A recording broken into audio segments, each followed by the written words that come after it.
और लास्ट में इनके लिए, इनकी पार्टी के लिए जी। इन्होंने तो बोला था अरविंद केजरीवाल जी ने, याद है वीडियो, वक्फ बोर्ड की मीटिंग में जाके, अरे जब तक आपका बेटा यहां पे बैठा हुआ है दिल्ली सरकार में, चिंता मत करिए, वक्फ बोर्ड पे इतना पैसा होगा, इतना पैसा होगा, इतना पैसा होगा कि कुछ कम नहीं पड़ेगा। और डिप्टी सीएम मनीष सिसोदिया ने कहा था शाहीन बाग हमारे दिल में है।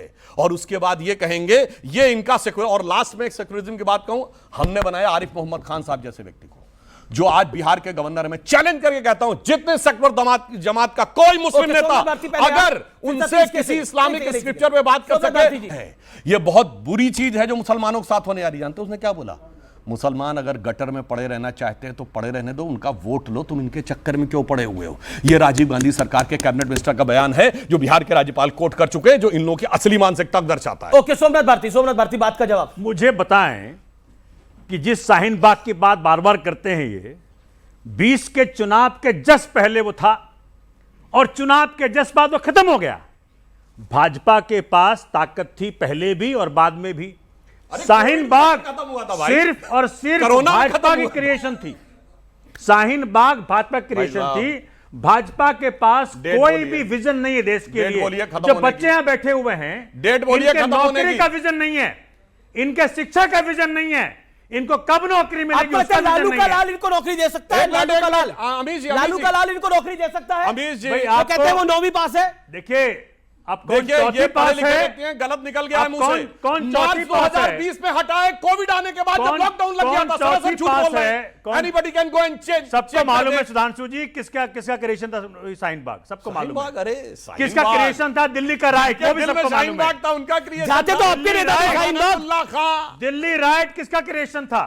अरे हिंदू में मरे, जिसके छत पे मरे, निकली थी पुलिस इनके पास, जिसके छत पे पुलिस इनके पास, पुलिस इनके पास। लेकिन देखिए शाहीन बाग से मुझे याद आया, आप याद करिए तब कहा जाता था सीए के अंदर सर मुसलमानों की नागरिकता चली जाएगी, एक भी मुसलमान की नागरिकता नहीं गई।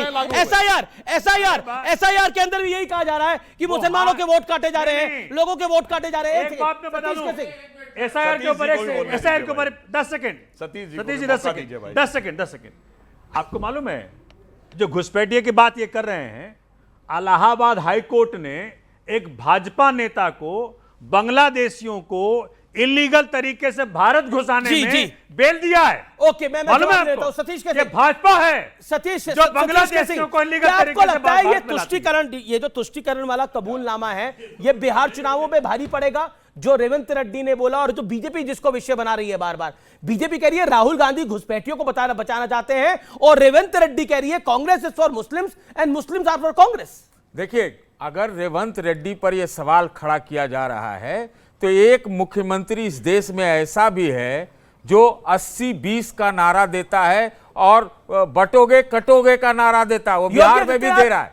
ये सही है क्या? ये सही है? नहीं, ये सही है क्या?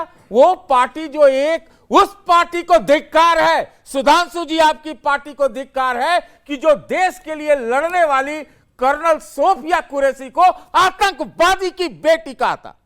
आप वो मंत्री आज बना हुआ है, वो मंत्री आज बना हुआ है, हटाइए उसको। हमारे वाले तो माफी मांगी, प्रोफेसर राम माफी नहीं, हटाओ, अरे उसको हटाओ, उसको हटा के दिखाओ, तब कोई सवाल करना। आप कह रहे रेवंत, वो कह रहे रेवंत रेड्डी को अगर आप कॉमनल मानते हो तो 80-20 और बटोगे कटोगे क्या मानते हो? इसमें मैं गंभीर बात बताता हूं। आप इस समय वंदे मातरम के भी 150 साल जी, प्रधानमंत्री जी ने कहा वंदे मातरम आपको पता है सबसे पहले कब गाया गया था?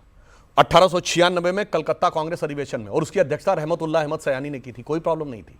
प्रॉब्लम कहां आई? 1923 में, जब मोहम्मद अली जौहर, जो बाद में मुस्लिम लीग के अध्यक्ष थे, वो कांग्रेस के अध्यक्ष थे, उन्होंने इस बात का विरोध किया कि साहब हम, वो उतर गए जमीन से, नीचे उतर गए, मगर उसके बाद भी गाना वाला गाता रहा। मगर 1937 में जिन्ना के विरोध के बाद जब कांग्रेस पीछे हटी, वही तुष्टीकरण का विचार आज तक है। और उन्होंने जो हिस्से हटाए वो क्या थे? भारत माता की जीवंतता के प्रतीक थे, जिसमें कहा था तुम दुर्गा 10 प्रहर धारणी, कमला कमलदर विहारिणी, वीणा विद्यादायिनी, कमलाम अमलाम सुतलाम शस्य श्यामलाम मातरम वंदे।